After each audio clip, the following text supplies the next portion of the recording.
Banter with the boys. From high octane to adrenaline. Starting lineups to starting grids. Gridiron to Grand Prix. Get laced up. Let's go! It's time for Banter with the boys.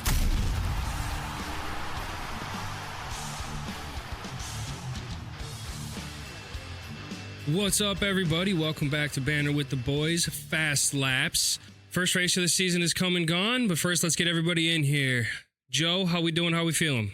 Feeling good. First race of the season, like you said, done and gone. Looking forward to the next ones. Hopefully we get a little bit more action in the next ones.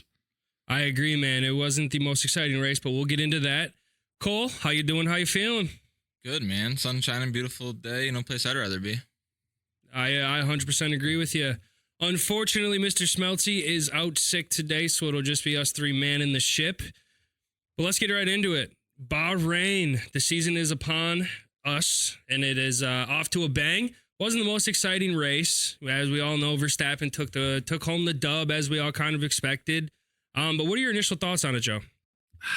Unfortunately, it's exactly what I was expecting. Max starting in the lead, keeping the lead. Ended the race 22 seconds ahead of second place. Perez, taking that second place as well. Also a little bit expected. The person that I was not expecting to do what they did, or just to have the race they had, Charles Leclerc. I would have at least expected them to do a little bit ahead of Sainz, but the car was just not agreeing with them this weekend, it seemed. Yeah, Sainz was quick. And Leclerc had all the problems with braking. But how about you, Cole? What are your initial thoughts on the race? Yeah, Sainz, I love that. I think he's shooting for a top of that one of the bigger teams now. I mean, he's making his mark. The end of last season, the beginning of this season. All in all, it's honestly kind of exciting. I know me and Tyler were talking after the qualifying. We thought it was a lot closer than it was. I mean, the race pace just wasn't there for a lot of these cars. The one lap speed looked great though for a lot of these cars, but still, it's exciting to see your top four teams all at the top spots, fighting for the points already. I think we're going to have really close races, at least there. I think the race this year is, second, third, fourth. 100%. And I think it's going to be pretty open for that second, third, fourth. Like you mentioned, the one lap speed was there across the board. At the end of Q1, there's only a second gap. Or the second Alpine was just over a second. But from Verstappen's pace to the 20th pace there, you don't have those kind of discrepancy, that little of like leeway there, unless it's those short circuits. You might get that in Austria, where it's those short circuits where you're running a minute 10, minute 15 lap times. But these longer tracks, you don't see that close really at all. So I was expecting it to be a lot closer race than it ended up being. Max won by it was 22 seconds, if I'm not mistaken. So it looks like it's going to be the Max show this year, as we all kind of expected. But Checo looked really good. I was quite impressed with him. Now, Sainz was pretty much matching him from a pace perspective. He just had too much of a lead at that point to kind of come back. But I was really impressed with Carlos. I was really, really impressed with Carlos. And Checo, I believe it was like 8 laps to go or something. Sainz jumped in and he was like, how much longer do these soft tires have? And he was like, this is a lap. I mean, they're going to start decreasing. You saw that 5.5 second gap. By the end of the race, it was down to like 2. Like, Sainz has the speed. Watch out, Checo. Because, we know Leclerc. I think Leclerc is a faster racer than Sainz, all in all. And, if we have them that close, it might be tough for Checo to stay up there in the top 3 in a lot of these races. Yeah, I absolutely agree. I think it's really going to come down to the track playing to Checo's strengths. We'll kind of talk about Jeddah a little bit later, but first race of the season, I think Checo always does a little better. I think everyone's still trying to figure out the strength of their car a little bit, and I think the Red Bull just really shows off how competent and how strong it is. And, Ferrari, I think, looked great all in all, but Mercedes was a little upsetting. Like, still you have Russell raced a great race. I'll give you that. But still you have Hamilton, their top driver, who's still like, we don't have the straight line speed to keep up with these cars. They're just too fast, which that sucks. Everybody I think wants to see Hamilton win another one, want him to compete again, being the level of racer he is. It just kind of sucks to see that out of Mercedes. It also very unexpected because the car had, some pace. Like Russell held on to, second for a pretty long, or was it second? Yeah, it was second for a pretty long time, and then held on to third for a decent time. That Ferrari's going to be a force to reckon with this year. So if they can keep it together and eliminate the brake problems and just whatever durability issues they're gonna see, because it's Ferrari. Like, I mean, I think Verstappen's going to win another 15 races this year, unfortunately. But I'm excited for that battle from 2 to really, you could say even 2 to 6 or 7, I think is going to be tight this year in the WDC. We definitely saw that. We saw everything out of Ferrari.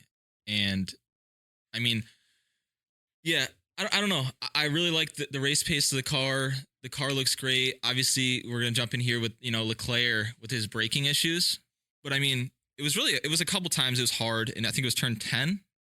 Right, I think it was turn 10. It kept happening, but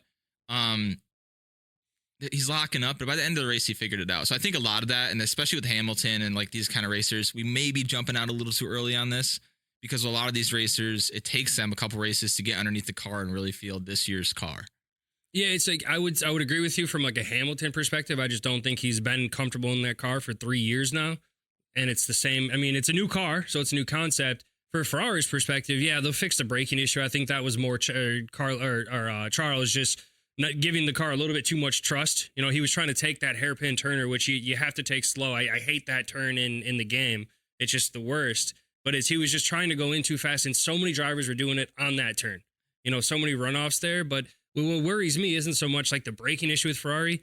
It's the engine failures that are going to happen. It's everything else that just eliminates, specifically really Charles, from competing once he grabs a pole or whatever it is, And the nice thing about it all, though, I think we talked about it last episode, but I think we're starting to see what Hamilton saw in Ferrari, right? They're definitely upticking. They upticked last year. They start out this season hot, and I think we're going to see a lot more, maybe 2-3s this year from Ferrari.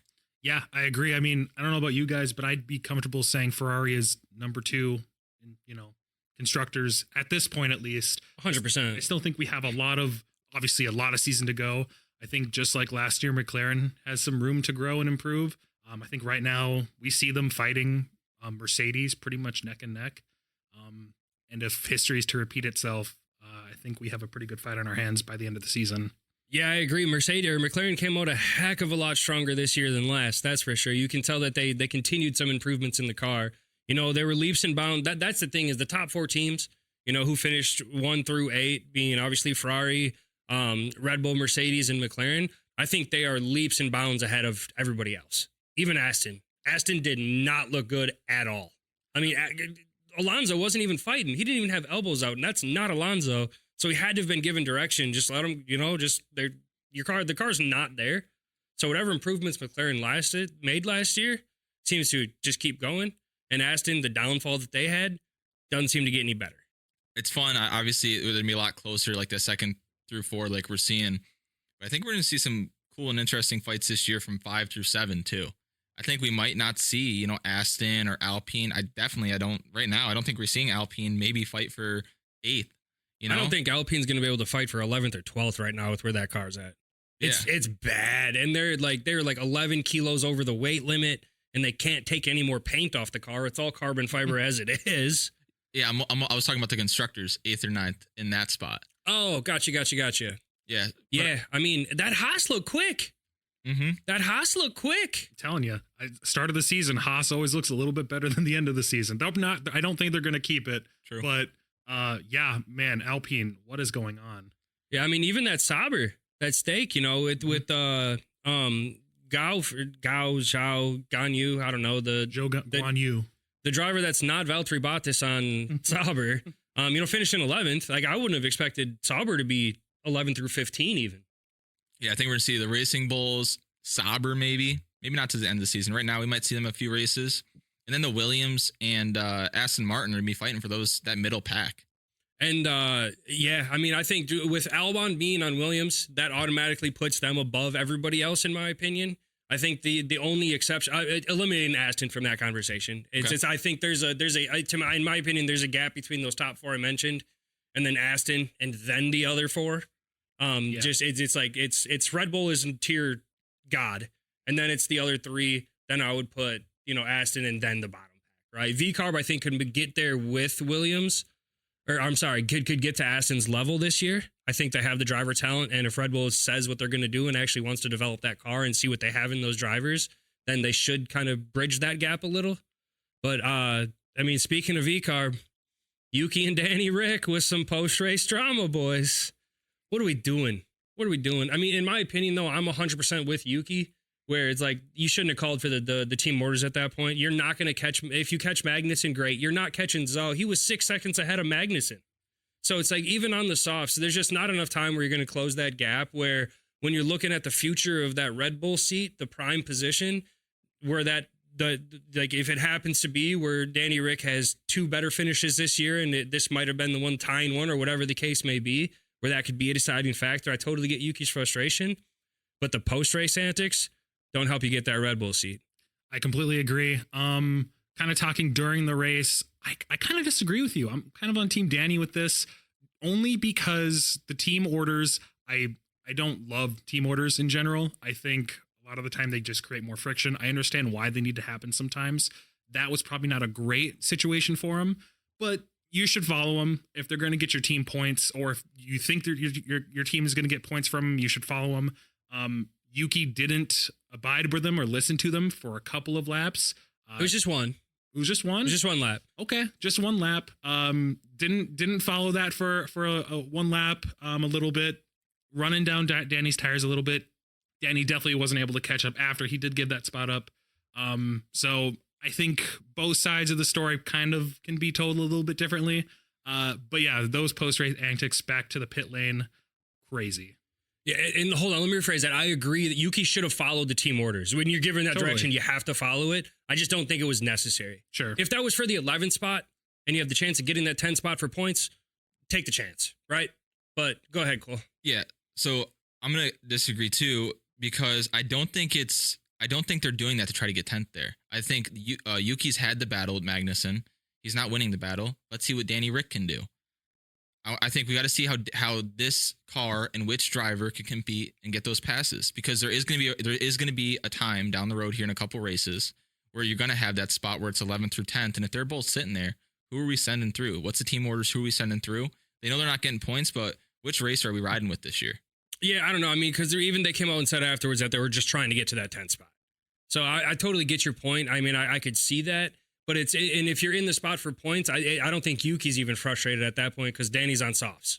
You're on softs versus mediums with that much in the race. You're going to give it to the guy with the softs, right? That's the strategy. And that was what Danny Rick said afterwards, too. It's like they talked about that going into the race, that Danny's probably going to be on softs later. So if they were in that position, they're going to call team orders. So it was strategized, and they executed the strategy that was put in place. So for Yuki to have that reaction is a bit outlandish, although in the grand scheme of things, it was all 100% irrelevant.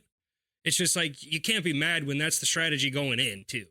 And this is why people love Danny Rick, right? After the race, he's like, what a helmet. He's just called him a helmet, bro. He's just a people's guy. That's why everybody loves Danny Rick. He's awesome. And I'm so ride or die with Danny Rick, man. That guy's great. 100%. I love Danny Rick. Yeah, he made sure to get that little comment in, but also didn't stoke the fire, create even more separation between the two. And he's not going to do that. He's too mature. Absolutely not. He's been in the game too long. But that's another thing. I think that is a great pairing for Yuki, because Yuki is very immature. 100%. He blows Very up. He always has these rage. He raged in the last race when they said the team orders. What are we doing? It's crazy that. But I think, again, the nice thing with Danny Rick is there's really never any scuffles with him and the other racer in the seat. He's always just, he's an easy one to have on the team, because he's a great racer, and 2, he's no BS. Yeah, and he brings a lot of experience. And then, like, in that situation, he's not going to confront him. He'll go and just kiss him on the cheek or slap their ass. Mm-hmm. It's just Danny Rick being Danny Rick. So, but yeah, it's going to be, if there's any future fallout with that, we'll see kind of what happens. Like you said, I don't think Danny Rick will allow it to happen. And even Yuki, with his immaturity, knows that he has too much at stake right now to let some sort of confrontation hold him back. Yeah, this is probably, hopefully, the start and end of their, rival arc. Yeah, I think, like I said, that post-race move, that dive bomb, crazy. Not something that I've seen in a long time, but I'm hoping that's the end of it. I'm hoping VCARB sees that and puts a quick stop to it really, really quick. And that's one thing that like Christian Horner will do. Oh, yeah. You know, you can count on him and Helmut to not let anything kind of go there. Now we know who Helmut's going to side with, but so over to a little bit of wild news. No safety car this race. You know, it has never happened in Bahrain. And the only yellow flag we had was Logan Sargent being, you know, Logan Sargent, just having a little run off there. He blamed it on the car, but I really just think it was himself. Like, you're just Logan Sargent. Yeah, what's going on with Logan? He had not a good year last year. He came in preseason saying, you know, I'm in a different mindset, changed up my workout routine. I'm ready to get in there and get going. And Bottas with the 52-second pit ended faster than Sargent. What's going on there? That's just insane. I mean, this is obviously Sargent's last year, but for a good portion of the beginning of the race, I didn't think he was doing half bad. He didn't look half bad where he was sitting. I think he was sitting in like 12th or 13th or something at one point, Sargent. He was racing top 15. He was racing good for a while there, and I was like, maybe this is a new Sargent. But then again, Sargent being Sargent, blows right through turn one. And yeah, I mean, there's not much you can do with that guy. Did we figure out if it was a car issue that he just kind of sat there on the track for a while? I don't know if anybody really cared enough to look into it or ask Dale Williams about it after. Like, it was so, I mean, like you said, it's Logan Sargent. He might have been in 11th. He'll finish in 17th. It's just Logan Sargent. The guy's not meant to be an F1 driver, I guess, which sucks because he's the lone American on the grid. Mm-hmm. It doesn't bode well for us for the future, but, you know, maybe one day. Williams got all their chips on Albon right now. They need him to get 25, 45 points to help them secure a 6th or a 5th this year. And that's all they have, which is going to be tough. And if he does it, hand him the Red Bull seat. Oh, 100%. Yeah, if Albon can finish in the top 10 in points this year, that would be, I mean, that's even, I would say even top 12 would be quite impressive. But let's move on. That's all we have for this race. Like, just because we didn't actually officially say it, Verstappen, Perez, Sainz took the podium. A little bit of a recap from what we all predicted last week. Only one of us got 2 of the 3 correct, and that would be Joe, who picked Verstappen, Checo, and Leclerc. Everybody took Verstappen, so we all get 1 point this week, with Joe taking the early lead with 2 points on the season.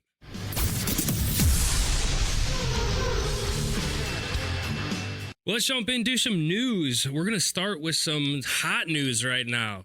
Boys, Max Verstappen's going to Mercedes. We can only hope, I guess. I don't know. It would be the downfall of Red Bull for sure. But at the same time, best move for him, I don't know. Obviously, there's a lot of talk about his father and Toto, that photo they got taken together when they were chatting. It could just be blown out of proportion. I mean, these guys talk all the time in the paddock and everything like that. But yeah, obviously some huge news around this. It seems to be the only thing that's on my phone.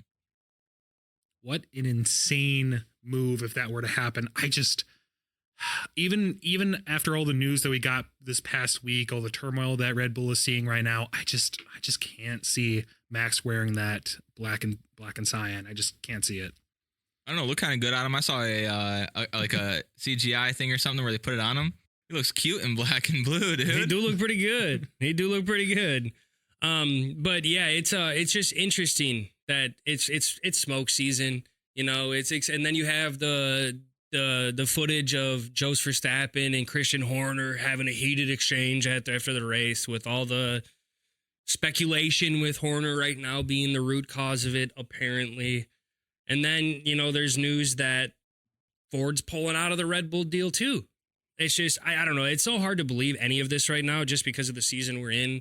And I mean, Lewis is going to Ferrari, so that just opens up the floodgates of this could happen, right? But I'm with you, Cole. If Max were to leave, let's see how good that Red Bull car really is. And let's see how really bad these other cars are with these drivers. You put Max in it, he starts winning races. Greatest of all time? Yeah, no doubt. But also, like, if Marco leaves, then it's in Max's contract. He can walk away that day, which is going to be very interesting to see, because I think Marco's pretty upset about the whole Christian Horner thing as well. And I mean, I was looking at the Ford thing to maybe be a downfall for Red Bull. So if Ford really pulled out, watch out if you're the rest of the field, because that may be just a benefit for Red Bull if Ford's not with them anymore. I don't think so, though, because Honda has already come out. So Honda's been the powertrain supplier for a number of years, ever since Red Bull left Renault. Or not left them, but stopped the partnership of their engines. And Honda has already come out and said they are no longer making engines after the 2025 season. So if Ford were to pull out, Like that's where Red Bull's everything is for their engines at this point. Like it's not, I mean, yeah, they could buy a Renault, buy a Ferrari, buy a Mercedes if if they needed to, but I don't know. I mean, and Ford, they're not foreign to Formula One. Like they had Ford engines in cars before. Now, granted, it's been a while, but at the end of the day, it's a whole new engine they're essentially building in 2026 anyway. So you get the Red Bull engineers in that Ford engine. I don't think it really matters who's making it or what parts are as opposed to who's actually making it. Yeah, I'm curious to see if that were to happen, what Red Bull would take as their engine supplier, because I don't know if they'd want Mercedes. I think Ferrari probably sounds like the best option. I can't see them taking Renault again. That was such a mess. With Renault's at right now, with where Alpine, I mean, why would you even think of that? Yeah, you know. And then the next question is, how much is the Honda engine, like how much is that pushing that Red Bull, and how much is it aerodynamics? I think obviously aerodynamics is going to be playing huge part, but do we see that gap lessen between the other cars if they switch their engines? Well, I don't think from an aerodynamics perspective, I don't think it's as much the engine as the build of the car. Yeah, it's about more the power aspect of it. And I mean, Honda's shown that they've built the most powerful engine, like durability wise, it lasts the longest. And at the same time, though, Honda's also supplying VCARB with their engine, and they have been since Red Bull got there too. So, is it really the engine that's doing this, or is it the engineers back at the warehouse or headquarters? But yeah, it'll be interesting to see what Max Verstappen's future holds, I guess. You know, I just want it to be next season and know where all the drivers are going at this point, because there's just so much uncertainty out there. But let's switch paces over to Alpine. They lost their technical director and head of aerodynamics. They chose to leave the team to seek new challenges. No surprise there, because that car is terrible. Yeah, and you wonder if, how much say he really had in the car. Maybe that was a frustration too. It doesn't seem like if you leave right after a race like that, it's probably not because your design didn't work. Well, they came out after too. It's like they were actually like let go or mutual, whatever it was, like a week before, but they were going to go through the race and then announce everything. So it wasn't just like a spurt decision after the race. They were going to leave. It was in the works already. They just wanted to keep the press on the actual race, I guess. But I mean, you're right. It's like obviously they're not offering much there. Like, take whatever they're going to pay you, go work for another team that's going to pay you probably close to it and actually make a difference. Build your name back up. Yeah. Do you think there was pressure for them to leave because upper management was seeing the car not do so well and they were like, you guys got to go? Or were they just not allowed to spread their wings and build a good car? I mean, I think that could definitely be the case. I think that's a good, thought on it too. Alpine's just a mess right now. I think, hopefully they come out with the real news, what really happened and everything like that. But at the end of the day, they need some change. And if it means a new technical director, if it means whatever, rebuild. It's almost like a rebuild year here now for Alpine with the way they started. Well, then what was last year? They let go of their team principal halfway through the year. Like, what is Alpine doing halfway through right a now? race weekend? Yeah. Halfway through a race weekend, yeah. They almost need to take like not to get too far in the weeds here, but go to like a football side of things. They almost need to take like a play out of that book and just rebuild everything. Let's start fresh, get some rookie drivers, and let's rebuild everything around this team, because the way they're going right now, if their path is to try to win a championship, they're not close. Not even remotely close. No. They're not even close to 7th in the drivers' championship right now. But they need to just sell it to Andretti. Sell everything to Andretti. Let them get in there, take over, and just wipe your hands clean. That would be fun. You got to feel bad for Ocon and Gasly, though. And they're given such a bad car. And they're two super talented drivers. I like both of them. SD can get a little, I don't know, he's kind of a little temperament. He's a little too emotional, I guess, for me. A little firecracker? There's words that I want to say that I'm not allowed to because we're trying to keep this PG podcast, but he's a little brat, I guess. And Gasly, I've liked Gasly since he was on AlphaTauri. I wanted to see Gasly get a shot, get in a good car, and see what we can actually do. I don't think he was treated right when he got that Red Bull seat. He didn't get a fair chance.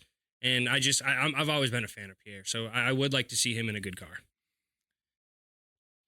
We'll switch paces then to some other big news. The FIA President, Mohammed bin Sulayem, we'll just go with that, is under investigation for an alleged attempt to interfere with an F1 race, which apparently happened last year at the 2023 Saudi Arabian Grand Prix. Fernando Alonso was given a couple of penalties that day. One, everybody agreed it wasn't too fair. Well, the president of the FIA decided to as well and apparently tried to interview and overrule that penalty, which is terrible news for the sport. From an integrity standpoint, The last thing you want to hear is any interference from any higher up in any sport you're watching. We all know of the football rigged rumors that are out there. The last thing we want to hear is this. With all the speculation the FIA's had, especially after the Lewis Hamilton, Max Verstappen drama, like you're in such a big spotlight and you're the president of the FIA. You can't even like let this be a rumor that you even entertained it to the point where it got to that point. Like, this is just insane. Yeah, I feel like when we were just getting to a point where people could start trusting FIA again, I feel like all of last year, well, all of the last 2 years after that moment, that last race with Lewis and Max, everyone was calling them mafia. It was bad. No one trusted them anymore. I feel like we were just starting to lose that kind of grip, and then this comes out. Weird that it almost a year, exactly a year after we come out with this news, and it's starting to get investigated a little bit more. But yeah, not a good look. I mean, we just had the Christian Horner thing, which made major headlines. Now we have this with the FIA. FIA, like you said, the football, it's like your Roger Goodell. They're going to get hate, but this is one of those things that you don't want showing up. And especially now the Drive to Survive is absolutely huge. You have more fans. We have 3 races in the USA now. The fan base over here is growing. This is what hurts that growth. This is what hurts everything for the F1 down the road. I think this is one of the worst things that can happen for F1, and it sucks being a fan and having this happen because you just want, the heat to grow, everything to grow around the sport. So, you're going down, you meet a long-lost cousin. He's like, hey, did you watch the race last weekend? Right now, it's not how it is, and this is not helping that path. Yeah, 100%. 100%. The FIA has enough on their plate with, the track limits are overplayed, whatever. That's the kind of negative press they need, right? That's what they should get. Yes. They're never going to be perfect. They shouldn't ever be perfect, right? So it's just a bad look, man. And you're right, Cole. It's going to hurt the viewership. It's going to hurt the potential future fans, especially in America, where we're the ones always starting those rumors of the speculations and the rigged, all that BS. It doesn't come from across the pond. It's from America. So it's just not good. I hope they get it under control. If this is any inkling of this happening, he needs to be removed. New person put in that position. That's without question. And you're right, Joe. It's like they've been after the 2021 ending to the season, they did everything right from that point. They got rid of the president, right? They redid so much. And now it's just like, I'm surprised this hasn't gotten as much of attention as it has. Now Verstappen going to Mercedes is going to overrule anything, but it's just not a good thing. I think too, I think they dropped the ball big on the Christian Horner thing. And I think this is the way they can step up and change the pace and just be like, okay, you're out. Don't sit on it. Don't make anything crazy. Just kick them out. Get them out. And maybe even change up to where, fans can have more fun around it. Maybe make it like a paddock thing, like the team presidents or something, the team owners. Make it something more unison where we're getting votes on these things and all that. Make it more like the NBA kind of has something like this, right? You might be able to explain that better, but make it more around that instead of just having one guy up there making the big shots. Yeah, and I don't think I think it is it's the FIA Board of Governors. It's not just the FIA president's the overruling decision maker. It has to go through a board process, similar to Goodell in the NFL, where it's not Goodell making the decisions, it's the board. It's a similar concept like that. Now, how the FIA president gets elected, I don't know, because in the NFL, the owners have to vote. The owners put in the commissioner. They essentially choose or elect the commissioner. So I don't know how that would work in the FIA. But like with the NBA and the Players Committee, what's the proper term for that? It's the Players Union. Players Union? Players Association. Something like that for F1 or something. I think that even build, the fan base and make it more exciting. I get what you're saying. Yeah. I don't think that would be a thing because you got 20 drivers. It's so limited where you don't have enough people to unionize to a certain degree. And at the end of the day, it's I think it's more of the teams have the issues with the FIAs than the drivers per se. If that makes sense. Yeah, so I'm more so talking maybe presidents or your president and your lead engineer, getting some sort of unison so we can have that, so where you're not having that hash with because right now all that happens is if a team has an issue, they're bringing that directly to the FIA. And we know that happens all season, every season, every race. Oh, hey, what's going on with this guy's side pods? What's going on with this guy's back wing? We know Mercedes is going to get looked at for theirs, right? All this kind of things that they're going to start looking at now. Why not just make it something like that? It's a long shot. Obviously, they're not going to do it, but it's an interesting take. I think that there could be some benefit there for the teams and the fans to follow. I always thought it was fun. Again, talking to the NBA, I always thought it was fun when you would hear with the shutdown and the bubble, and you had Chris Paul, making a lot of these plays, and like the bigger top end players or the team captains are going in and doing that. That's a fun thing. That's a fun thing for a fan to follow, because you're no longer following a person who's at the top like Roger Goodell, who everybody hates. But you're following the people you like in the organization or your team. Yeah, that's interesting, because I've always been on the side with, doesn't matter the sport, where like any sort of officiating body should be former players. So you could do a similar thing like that. You get some of the guys out of the booth, the Jolene Palmers, the David Coultharts, you get some of these retired drivers that, it's a different, because the thing with F1 from the 60s till today, you're doing the same thing. There's just different regulations and safety measures, right? Where from football today, it's a completely different sport. It's motor racing, you can't really do too much to tweak it, right? So you get those old retired drivers and come to like some sort of committee. I really like that idea, actually. Yeah, I really like that idea. It sounds like a great idea. I love seeing drivers drivers who used to be drivers. Obviously, there's only 20 of them, so we don't get a lot of them. They have a lot of really good experience. Unfortunately, when they're done, they end up in those commentating spots. But having something there that at least gives a little bit of input into what should happen, getting them up super high, I can see the argument being made that they're originally from this team, so they hold some bias with this team maybe. But I think in general, they just want what's good for the sport. Yeah, I think your last point there, they want what's good for the sport. I think that's awesome. And also it puts like the reason we love people being commentators, like, obviously we're big football fans here.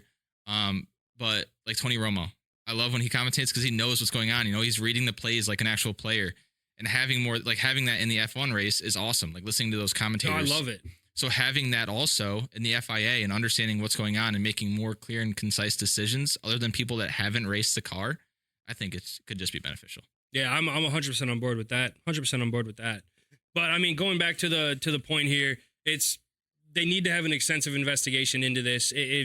I'll repeat it again. If there's any inkling that this even was a thought of happening, he needs to be gone, banned from the sport, and they need to get somebody in there with some actual integrity. Do you guys remember how wonky that was last year? I remember Russell getting third because of that 5-second penalty, getting the trophy, and then later that night, him being told he has to give the trophy back to Alonso, and then kind of like giving a trade-off about a week later. It was terrible. The whole thing was terrible. He shouldn't have got the penalty. The penalty was BS as it is, but it's like, whether it's a BS penalty or not, the rules are the rules. Yeah. Make a change to the rules after the fact because of that. Like, we've seen that happen countless times. Oh, yeah, definitely. But you can't interfere with how things are present time. I hate how I understand what you're saying around having, go through the long process, do the investigations. I hate that. Make him step down right now. Put somebody else in his shoes and in the background do the investigation. But let's build back up F1 and stop letting stuff like this tarnish the sport. Yeah, I would agree with that. He should at least like have a suspension of sort until the investigation takes place. If he turns out to be whatever, then okay, put him back in his position. But at least, yeah, I 100% agree with that. Because you're right. This investigation is going to be 2, 3, 4, maybe 6 months. Season's going to be halfway done. They're not going to want to bring the press into that at that time and take. Yeah, you're right. I would just say suspend him indefinitely until whatever's resolved. Let's get rid of these headlines. Bring back in the solid headlines that we actually care about and we want about the racers, the drivers, and the teams. Let's get the FIA off the headlines. 100% agree. 100% agree. Well, let's change pace. We have another race upon us this weekend, boys. All right, boys. Well, another race this week. I love the first 2 weeks of the season because we get a race in back-to-back weeks. I don't like those week gaps. It just leaves you in suspense. But we're headed to Saudi Arabia. Going to do a race on that Jeddah track, man. Joe, why don't you tell us a little bit about last year's race? Yeah, let's get into it. First got to ask, what do you guys think about Jeddah? Do you like the track? What are your thoughts on it? It is one of my favorite tracks in the game to race because it's technical, but you also got those just bear out, let her rip. Yeah, the back half of the track right before the hairpin, before you hit the finish line, it's a little bit like there's a couple turns, but you're taking them full speed. It's I'm with you, man. It's my second favorite track behind Austria. Oh yeah, I have to completely agree. I love racing it in F1 or any of the F1 games. I also love sending it straight into the wall in those really fast corners. So a little fun facts and then a little preview from last year. Jeddah, first race was in 2021. We see the most pole positions coming from Hamilton and Perez. I think Perez undeniably just a really good street circuit racer. Most wins coming from Hamilton and Verstappen. And another quick little fun fact, Jeddah, most corners out of any other circuit on the calendar at 27. I did not know that. Yep. I think that's also, speaking of last year recap, that's also why we saw Alonso take over a portion of that track last year because of how many corners and how good and technical he is in the race. So Very I think, big factor this week. Yeah, absolutely. Kind of playing into that a little bit, some highlights that we got from last year. One of the biggest ones, Verstappen had a drive shaft failure earlier in the weekend, so he started 15th. Little spoiler alert, he did end on the podium in second. We did see him complaining about some drive shaft issues during the race as well, but he was unable to catch Perez about 5 seconds ahead for 25 laps, so that was kind of the gap near the end of the race as well. We saw Alonso get a podium last year as well. At least he Did we? got a podium. You can't see it, but I'm giving finger quotes. He got a podium last year with 2 big penalties, a 5-second one for our incorrect starting position, and then a 10-second penalty for not serving that penalty correctly, which was overturned after the race. We saw Russell get that trophy and then get it taken away from him about a week later. Lance Stroll was a car retirement, bringing out the safety car. This gave Verstappen and Perez the pit stop advantage. That's how they were able to kind of get a little bit more ahead. I think Verstappen would have gotten that podium either way. He was so quick, but that definitely got him into the top 3 a little bit quicker. Albon with a brake failure, our second and last retirement for the race. He got into the pits. And then Verstappen taking the fastest lap on the last lap to keep the championship lead to himself. So we saw the podium, Perez, Verstappen, and then Alonso swapped into George, swapped back into Alonso again, to once again be taken away about a week later. If Verstappen taking the fastest lap, that was big news last year, right? That was a lot of hate around because didn't they tell Checo not to go for it? They told Verstappen not to go for it, and then he went for it anyway. Well, yeah, they did because Checo had it at the time, and then they radioed to Checo saying, yeah, you have the fastest lap, no need to push, and then Verstappen went against the orders and went and got the fastest lap. Yep. I remember I was listening to a recap of it today, and the exact radio lines were Max asking what the fastest lap was, GP replying, we don't need to worry about it, and then Max coming right back and saying, well, I'm worried about it. And yeah, last lap of the race, he took it from him. Typical Max. Typical Max. Yep. Third bag. Yeah, that race was quite exciting last year. I mean, I do remember there was quite a few overtakes. It was exciting seeing Verstappen actually start from 15th, having to fight for it. You knew he was going to get there. It's a matter of how much time. Yep. So it's like there were side bets if he has it by 25 laps, 30 laps until he gets in that top 5, top 3, whatever it was. And I do think if it's not Perez number 1, Verstappen wins that race. Oh, absolutely. I mean, but to be honest, a race like that, Perez looked great last year in that race. Mm-hmm. Obviously, he doesn't have the same pace as Max, but I mean, this is a track you can kind of count on Checo, even this year. Yeah. Yeah. I mean, I would argue that his pace is probably on par, very, very similar to Verstappen in a road track. Yeah. Verstappen takes the cake in any circuit, obviously, but yeah, I'm excited for this race. I think there is going to be a little bit more action. The course or the circuit's designed for more action than, Bahrain, so it's going to be a battle of that top line speed. I think Haas might be able to finish in the top 10 this week. They finished 10th last year. So I think they might be able to squeak out some points this week. And I'm excited to see how Sauber kind of bounces back this week and see if they can get that 11th through 12th, 13th there locked down to show them that they are going to compete in the midfield this year. I do agree. I think we might see Haas up there in the top 10. I also think a car you might want to watch out for the top 5, top 4.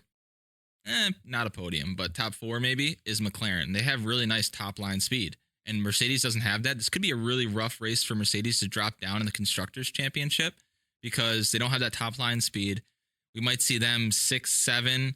I mean, to be honest, even last race, Piastri looked very good. Mm-hmm. He looked very good. He's gained a lot of experience. Watch out for him this year. Just, Lando's obviously the GOAT on that team, but watch out for the McLaren this week with that top line speed. We'll see how they compete against a Ferrari. Yeah, I do think that McLaren has a better car, or the car is better suited for this track than Mercedes for sure. I still think that Ferrari's quicker though.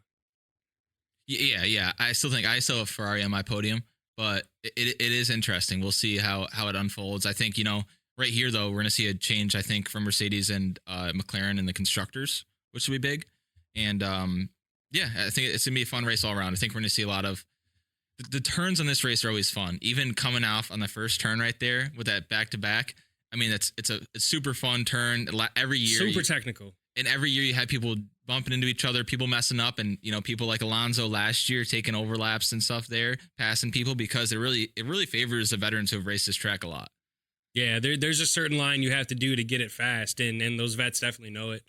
I disagree with you though. I think Mercedes is still going to take it this week over McLaren, simply because I truly think this race is going to come down similar to last year. We're going to have 1 or 2 retirements, and Mercedes' strategy is just too good. So I gotta ask. So I would say Lando's above one of the Mercedes. I think it's a McLaren, Mercedes. Maybe not in that order, but I think that's how it's going to line up as far as, one's going to be above the other and all that. Do you think it's both Mercedes above both McLarens? I don't know if I'd go that far. Similar to what I'm saying then? Similar to what you're saying, but I would think that, I don't know. To be honest with you, I think I got Russell in my podium this week. So I think Russell's going to take that 3rd spot, and then I think it's going to be one, if not both Ferraris, and then the Mercedes and the McLarens. Also, do you got both Mercedes above the McLarens? Not necessarily. No, I got Russell at 3rd, and then the 1 or 2 of the Ferraris, and then the Mercedes, Ferrari, McLaren mixed in with the next 5 through 8. Gotcha. So you have Russell beating the Ferraris this week. I do. Interesting. I do. I think it's going to come down to strategy this week, and Ferrari cannot capitalize on strategy for the last 7 years. Well, I shouldn't say 7, but however many Drive to Survive there's been, because that's when I started. That's the history of the sport that I know, and they haven't been able to strategize. Yeah, I want to agree with you. I think McLaren and Mercedes, they're definitely the ones fighting each other. They're pretty even in my eyes a little bit. I kind of think McLaren has a little bit more on them. I think obviously Mercedes has a bit more experience with Hamilton, so that might edge it a little bit, but I think McLaren just has a better car this year. I don't see Mercedes on the podium. I see them maybe close. I don't know how McLaren's going to do. They're definitely going to do better than last year. They were bad last year at this track, but that was pretty much all car. Verstappen, Perez, my top 2. I think for sure. I'm just going to call that out. I know we're just thinking 3. I don't see Mercedes beating a Ferrari. I'm going to stick with what I had last week, and I'm going to say Leclerc fills in that 3rd spot. All right. And yeah, and then I do think that the McLaren has more top end speed than the Mercedes, and those straights definitely do come into play on this track. I think the experience of Russell and Hamilton in the corners with having so many is where Mercedes is going to put themselves above McLaren, but it's going to come down to if there's those safety cars and what the strategy comes down to pit stops. I think pit stops are going to play the deciding factor in this race. Yeah. And I also think it's going to big factor on the qualifying too. Who can put out the fast lap? Because they all have fast cars for one lap, and Mercedes has that. So if Mercedes starts 3rd again, I might lean your way to take them above McLaren if they start above McLaren in the beginning of the race, because how good they are in the corners and how much more experience their drivers have. So depending on the qualifying, I would say I might agree with you even on the Mercedes beating the McLaren. But I think the qualifying, especially in a race like this, the beginning of the race here, it's huge, because we all know once the pack starts and we all have DRS on those fast, it doesn't really matter. No, those DRS trains get in there, and then everybody's equal. So this might be, as far as for those 2, 3, 4 teams right now, this qualifying is huge. So who do you got on the podium? My podium, obviously, I'm going to go Verstappen and Checo this week. I think that, Checo's got the advantage in the street track here. And then I'm a little bit of a draw here. I think of Ferrari, but I don't know. Like, it's either Leclerc is going to come back and he's going to be with a vengeance, or Sainz is going to keep racing out of his mind like he has been the past 6 races. Put Sainz in for me. I think Sainz at 3. All right. And unfortunately, with Smelty being sick, he did have to phone his picks in this week. So he had Verstappen, Checo, and Russell. So he had the same as me, actually. Really? Russell? Yep. Man. You on the same? He finished 4th last year. I mean, he arguably 3rd, depending on how you want to view that penalty. He was 4th in my opinion, but I just think the experience takes it. And the McLaren and the Mercedes are so close to me in car performance right now, where I'm going to have to take the driver in that regard. The Ferrari's ahead of them. And I mean, you could make an argument that the 2 Ferrari drivers are, I would say, equal to Hamilton and Russell if you equal them out. Obviously, Hamilton's a step above both of Sainz and Leclerc, but I would take Sainz or Leclerc over Russell. Mm-hmm. So I think, they're equal for the most part there. So it's going to come down to strategy and experience. And I just think Mercedes is going to take that 3rd spot. You don't got the same sickness as Schmelzy, do you? Not quite sure what that is, but I'm excited for this answer. No, I'm just saying. Wow. Oh, I thought it was going to be some stupid little cold joke, but no, I'm pretty healthy. Okay, because I mean, Mercedes up there over the Ferrari. I can't see it. With the straightaways in this track, I don't know. I'm not a believer in it. I think it's going to take some failures, engine failures, for them not to take the podium at Ferrari. And hey, it could happen, right? It's not a long shot for Ferrari for them to blow up a car. I get that. But I think it's going to take something like that for them not to take a podium this week. Yeah, I'm hoping they fix Leclerc's issues that they had last weekend, and I can't see why they wouldn't. So I'm kind of with you. I think it all comes down to strategy at the end of the day. And you're right, Ferrari has clearly proven time and again that they are not good at that strategy. Hopefully they can figure it out this weekend for me. Yeah, absolutely. Well, it's been a pleasure, boys. For the viewers at home, we're going to take a week break, being how the next race in Australia is 2 weeks away. So we'll be back in 2 weeks with our recap and then previewing Australia. As always, like, comment, subscribe, Spotify, Apple, YouTube. We are everywhere. We love the followers. We always want more. It's been a pleasure, boys. And if I could just add, hit us up on YouTube. We want to make this live. We want to get a video going so you guys can see our beautiful mugs. Hit us up, post comments, like, share it. Your friends will love it too. Your mom will love it. Thank you.